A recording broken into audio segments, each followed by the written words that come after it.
Hello, and welcome to Voices from the Field, a Mayford podcast where we talk with educators in the field to hear about their perspectives and experiences. My name is Jake Burson, Advocacy Chair for Mayford, and today I have the pleasure of speaking with Kristen Santos. Kristen Santos has been teaching physical education in Massachusetts since 1998. Her career started in Framingham until she moved to Hopkinton, where she has been teaching at Hopkinton Middle School for the last 21 years. In 2024, she was named Mayford Middle School PE Teacher of the Year. Kristen is also a yoga instructor, and she is a yoga teacher trainer for the Child Light Education Company. She is passionate about joining her two professional worlds, teaching yoga and teaching PE. She has written and published two books. One of them is The Yoga Curriculum for Physical Education K to 5 and The Yoga Curriculum for Physical Education 6 through 8.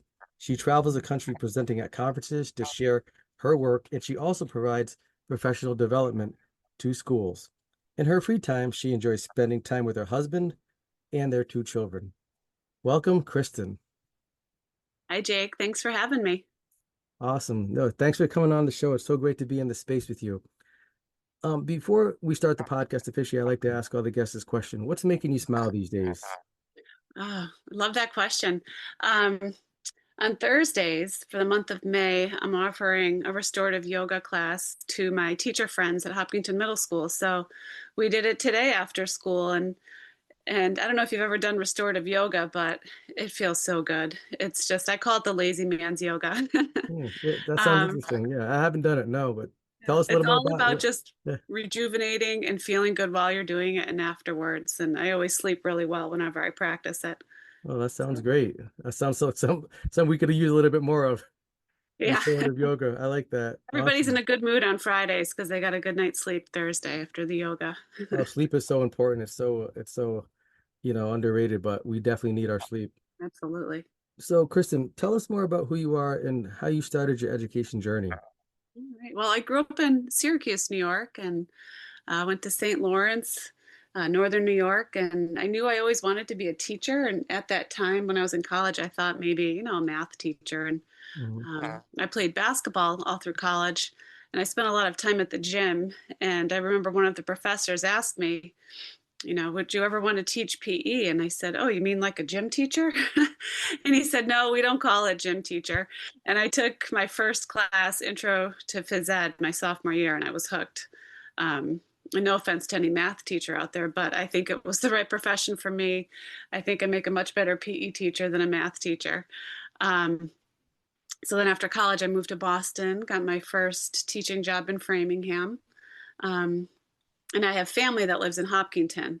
So I was always kind of drawn to Hopkinton. So a few years in, there was an opening in Hopkinton, and I've been at Hopkinton Middle School ever since, past 21 years. And I've been very lucky. Every year is different, every day is different. And I can't believe I'm 27 years in already. Yeah, Time time's flies, right? flying. Time Mhm. flies. 21 years, 27 years in total. And so Yeah. you've been at a middle school level majority of your career, right? Yes. Yeah.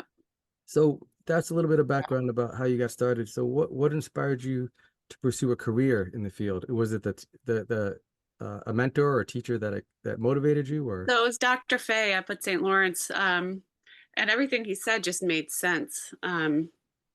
And what brought me to yoga, it's kind of a strange story. Mhm. I'd never done yoga all my life, all through college, never ever. I thought it was for old middle-aged women. I thought it was boring. I thought it was slow.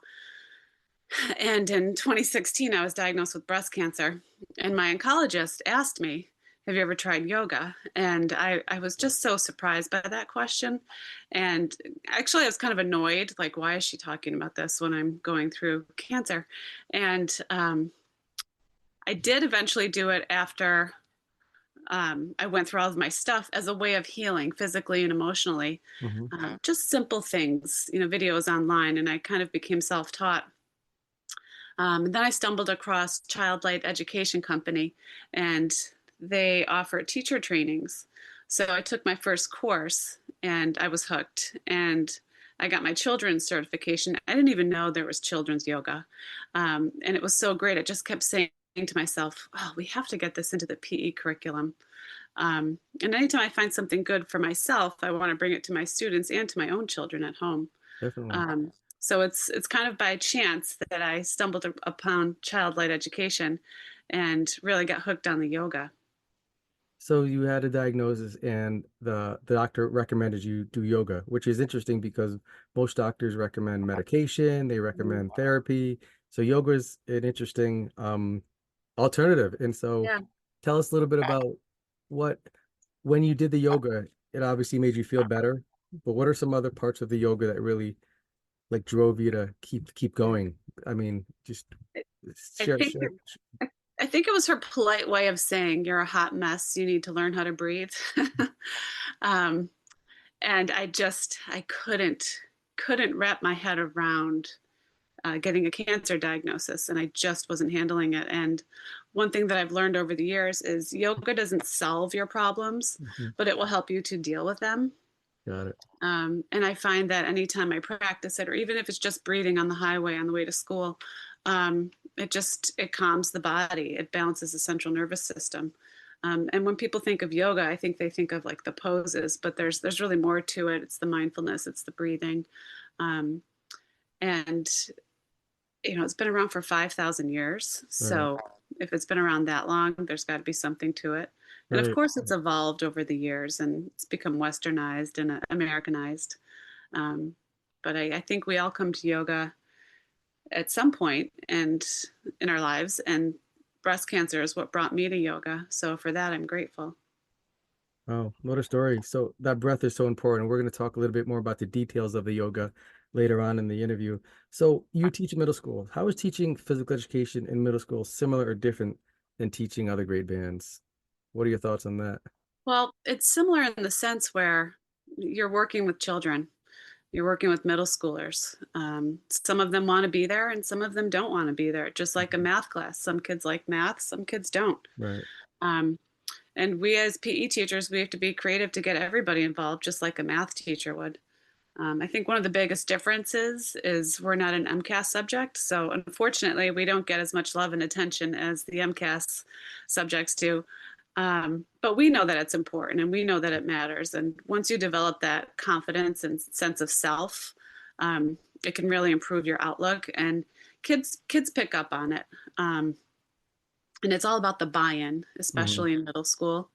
You have to be a salesman, you have to be educated, you have to be knowledgeable, but you also have to be able to relate to them. Right. And you were saying earlier that elementary is your favorite age group. Middle school is definitely mine. It's the sweet spot. It's they're fragile, they're vulnerable, they drive you crazy sometimes, but in my opinion, I feel like it's where I can make the biggest impact. I give you a lot of credit for teaching middle school. I did it for a couple of years, so yeah, Thank you. I no, I get it. But yeah, you're so right. Yeah, as you mentioned, our content is obviously important, but it's not an MCAS subject, so other folks might not see it as important as maybe math or science or some of the other what they call core subjects. But we do what we got to do to make it a positive experience, right, for our students. And like you said, they buy in. We offer variety. We build relationships with them. And sounds like you're doing all that and more. So I that's try to. awesome. Yeah. So let's talk a bit about you've published a couple books. Two of them. So can you describe them to our listeners, what they're about, what they could find if they picked it up, where they can Yeah. pick it up, that kind of stuff? So I'll give you a little bit of a backdrop first. Hmm.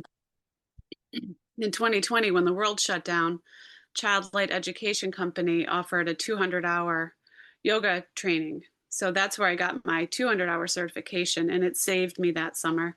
It was 6 weeks. It was intensive. It was intense, and it was Zoom. So I did it in my house, and I was stuck home with my husband and my kids. So it was perfect timing.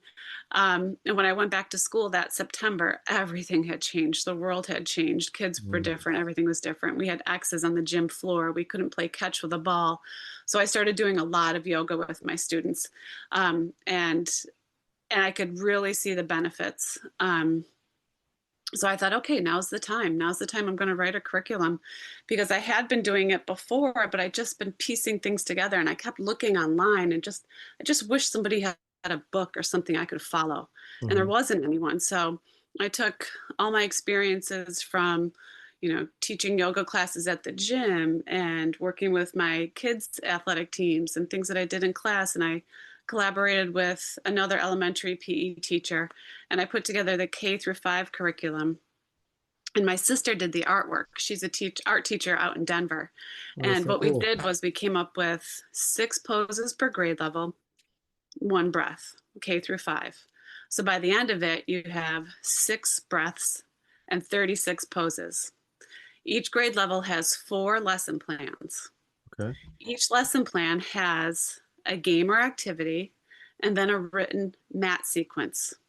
So my favorite example is a first grade lesson. The kids play red light, green light, and you freeze and you go into chair pose, or you freeze and you go into tree pose. And then I wrote a mat sequence using those poses and some of the poses that they learned in kindergarten because it's comprehensive. So all the PE teacher has to do is get up there and read the mat sequence and then hold up the cards of chair pose, tree pose. So if you're not comfortable demonstrating, you don't have to. It's all there for you.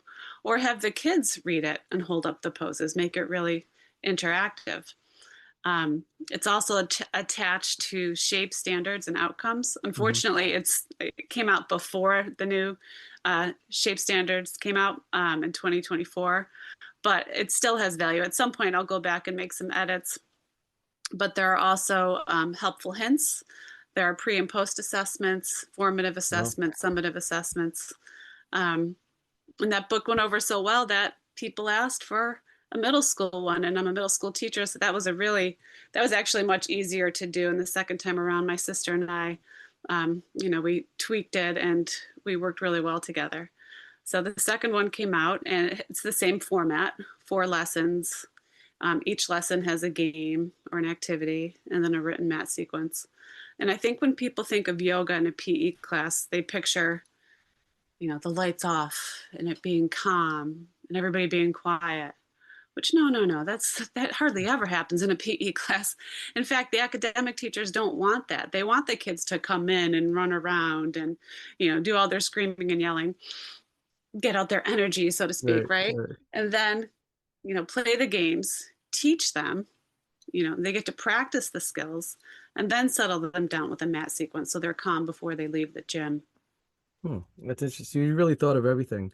How did you come up with the idea of having the game and the assessment and all of that? Was it kind of when you taught it, was it trial and error? Was it Yeah, just trial by fire is what I call it. So again, I've been teaching for 27 yeah. years, and since 2016, 2017 is when I came back with my yoga attitude. And Hmm. I would try little things here and there. And, to get the kids to be quiet last period on a Friday wasn't going to happen. Right, right. And then when they come in first period on a Monday, they're a little bit sleepy. So, there's that balance of where you have to meet them where they're at. Hmm. Um, and, they when an activity's going well, let it go a little bit longer, and then when something's not going that well, change it, have that Hmm. bag of tricks. So I have a really big bag of yoga tricks.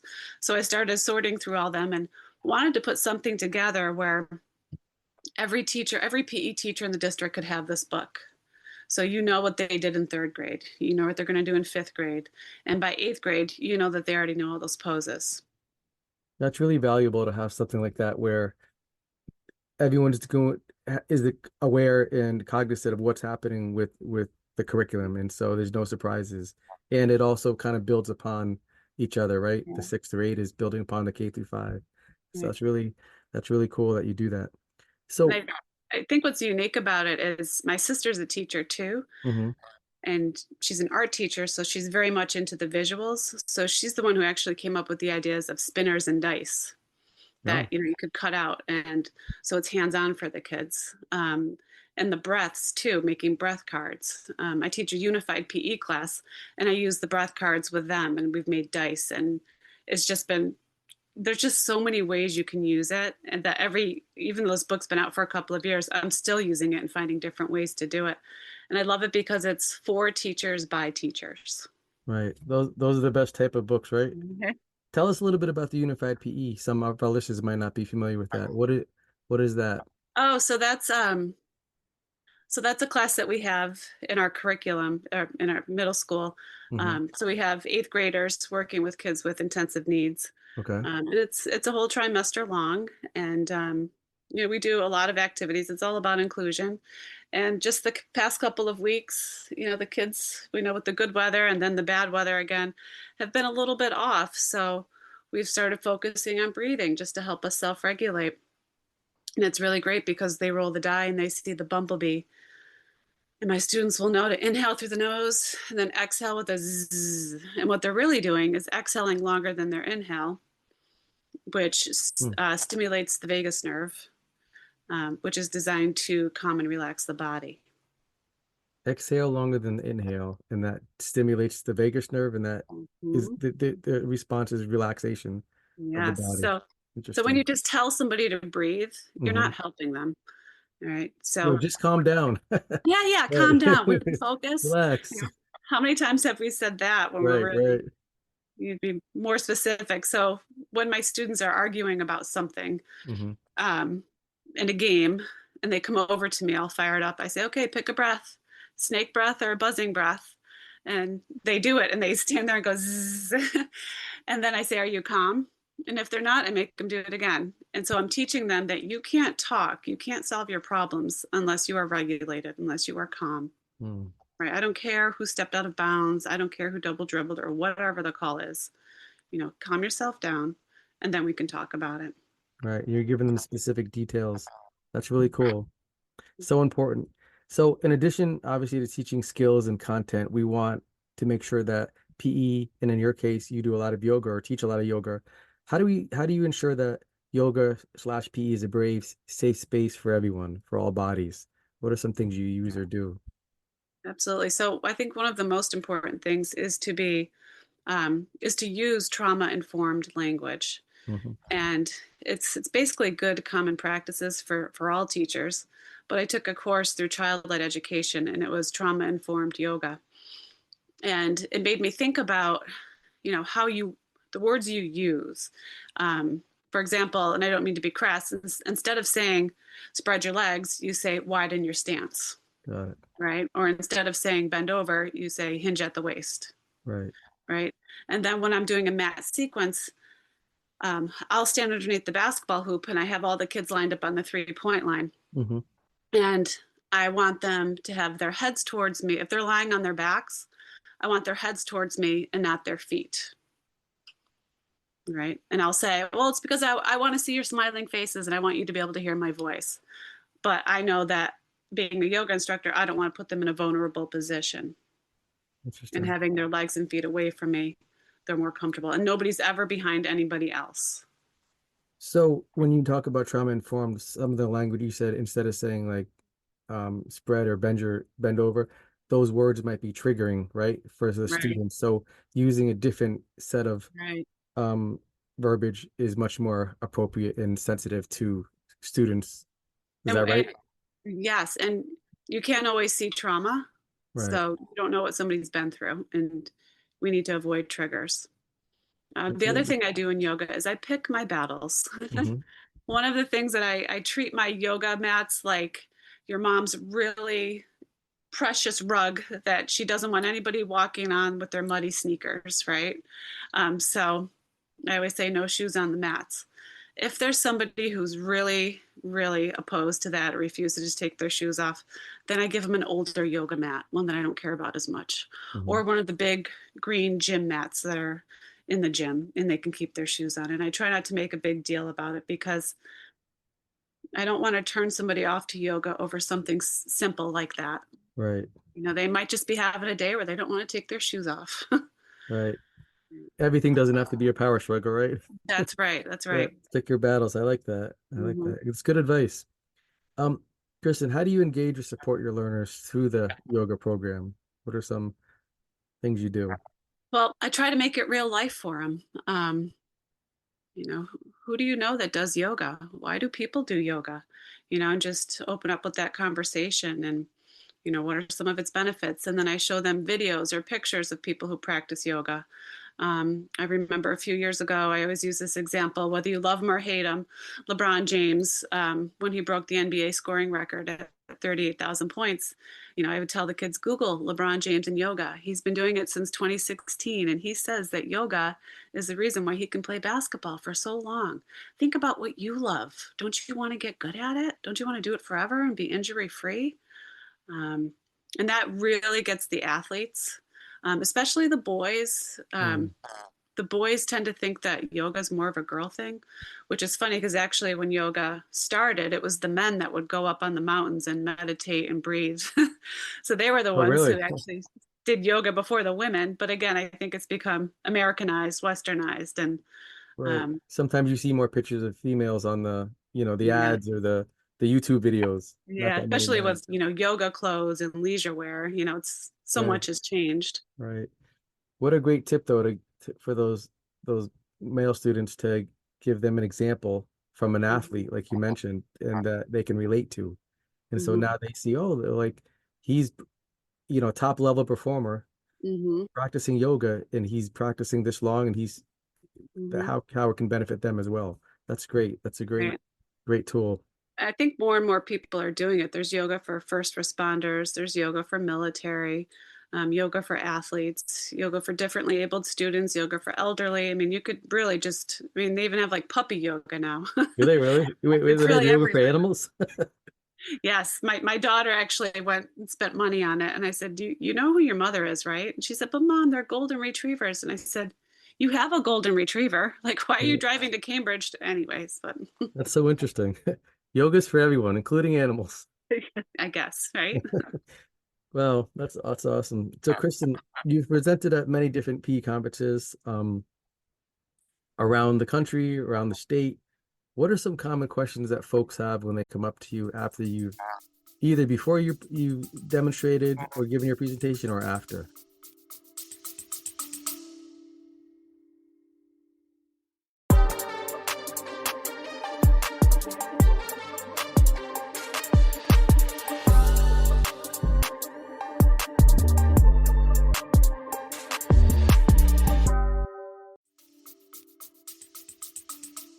Right.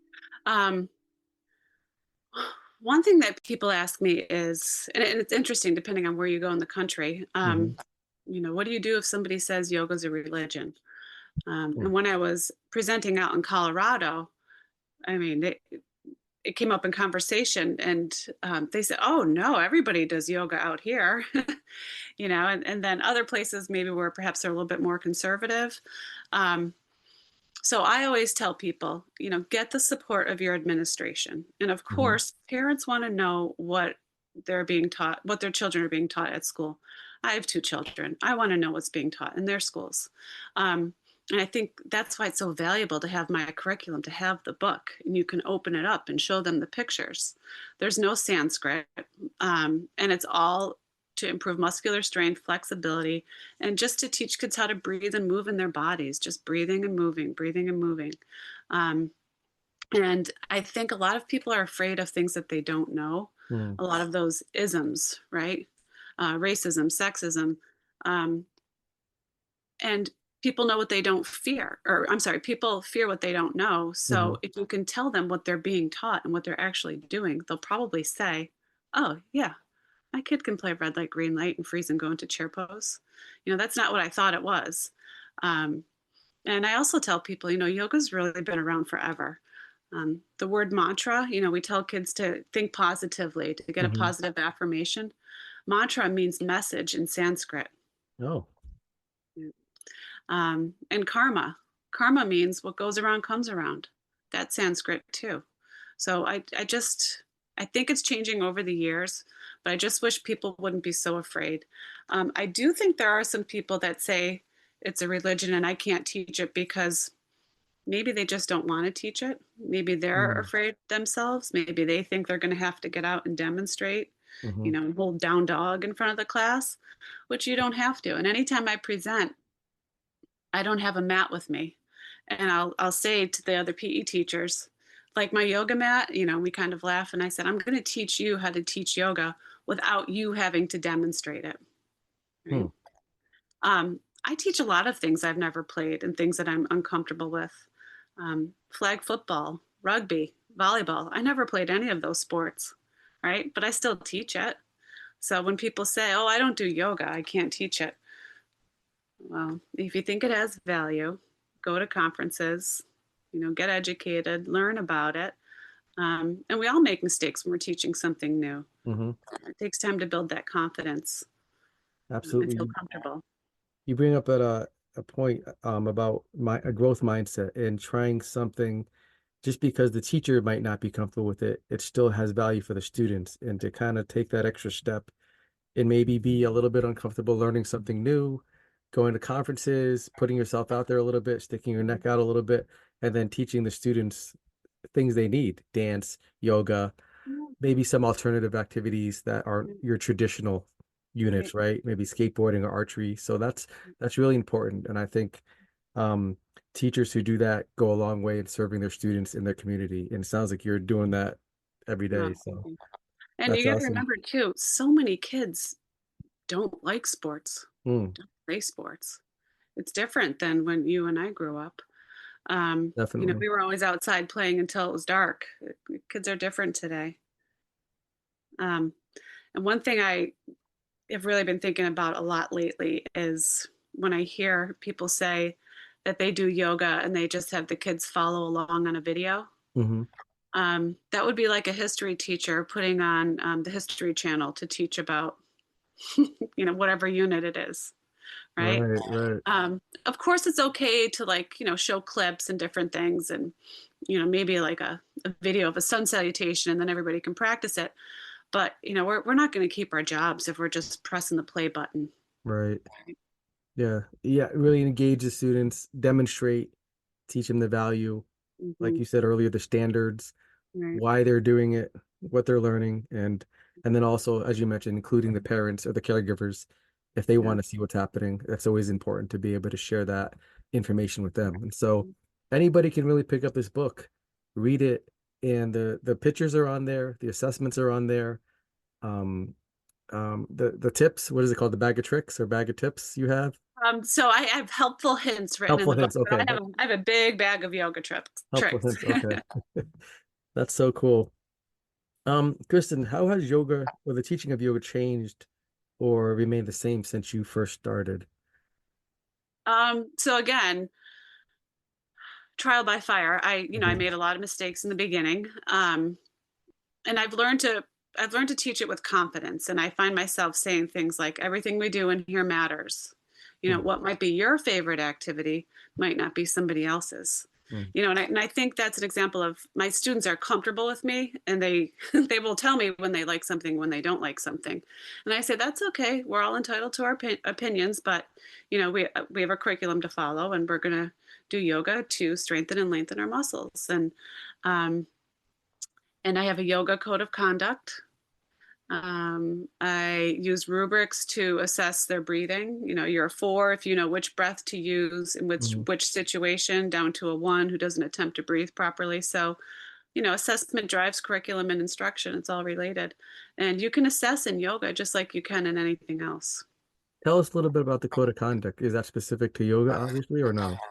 Yes. So we do a lot of players' code of conduct, Hmm. and you can make it 5 or 10 points, whether you want to do it, 2 points a category. But it's things like um, treat the mats with care. So no shoes on the mat, logo side up, and I have them fold them and put them a certain way. So teaching responsibility through Hmm. handling the equipment. Um, Being mindful on the mat. So there's a time where you can be loud and run around, but then when you're on the mat, that's your time to practice. And I always say too, it's a practice. It doesn't have to be perfect. You might be able to do something really well, and you might struggle one day, and you might be great the next. Hmm. Um, let's see. Keeping your hands and feet inside the mat because middle school sometimes they like to kick each other or push each other, so being safe, um, and trying your best. That's things like you know following along. When kids are actively engaged and when they're Hmm. not, and just by having this code of conduct, they know how they're supposed to behave. And I tell them too, someday, if you go into a yoga class and you act like that, they're going to kick you out. This is how you behave when you're in a yoga class. So you're setting them up for success for in the future. So someday, if they do join a class outside of school, which is ultimately what we want our Mm, students to do as PE teachers, definitely. we want them to be lifelong learners and competent movers. That's awesome. You're getting them set up for success by teaching them what they should be doing and what they shouldn't be doing. And you're Mhm. right, they could really love this and join a studio or join a club. So that's really cool. As we come to a close, Kristen, what are some goals you have, either professional or personal goals? All right. Well, someday when I grow up, what I'd really like to do is continue to present at conferences. Um, I'm going to go to Illinois in December and Connecticut in November, and of course, present at Mayport again in Massachusetts.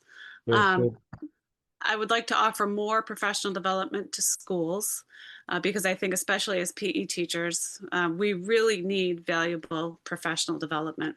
We definitely. need things that apply to us. We need things we need to learn from people who are doing what you're doing right now, not somebody who's been out of the field for a few years or isn't interacting with kids the way we are on a daily basis. Another thing I've been doing is working with future professionals. I did a Oh, training at Bridgewater State University and two at Springfield College.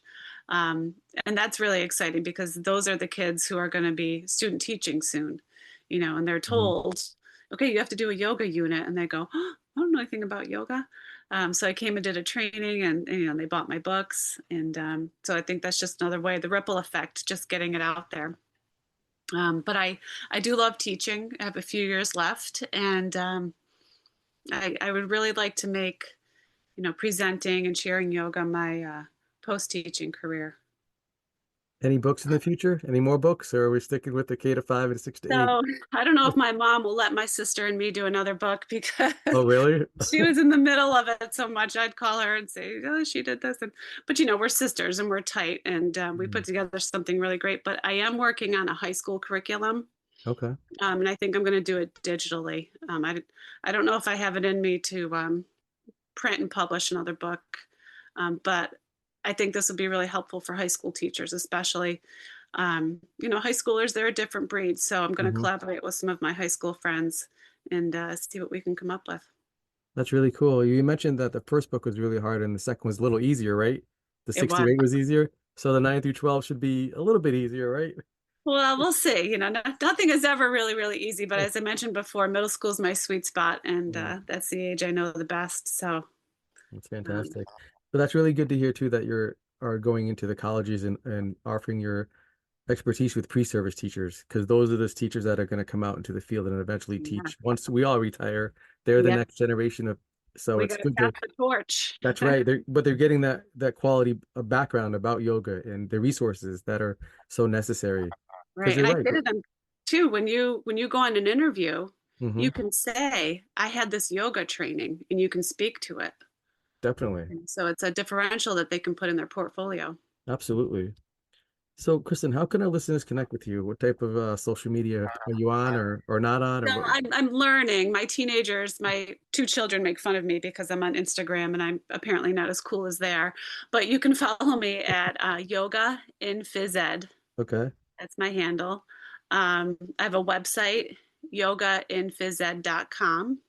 Okay. And believe it or not, my email is yogainphysed@gmail.com. It makes it easy. Everything's That's right. And the right. books are on Amazon. Books are at Amazon. Okay, so you go to Amazon, and there are there any Kindle versions, or are they both hard copy? Nope, not Kindle versions. Okay. But one thing that we're working on hopefully this summer is to create a card deck. Mm-hmm. But the book is designed for teachers to rip out or tear out the poses and laminate them Oh, for okay. visual aids. Yep. That's interesting. Not a Right. lot of books offer that, so you can actually rip the pages out. Yes, yes. I would suggest a straight edge, and a box cutter. But Okay, yes, that's what I do, and I laminate them. And when I go to conferences, I have a book that is torn apart, and then I show the teachers what it looks like laminated. that's so cool. Yep. All right, so we will make sure to have all of your information in the show notes. And I hope our listeners take check you out and take all the resources that you have to offer with them. So thank you so much, Kristen, for sharing your experience and time with Thank you, us. Jake. It's Thank been you. This was awesome. fun. Definitely. We'll have to do it again sometime. Pleasure So meeting you.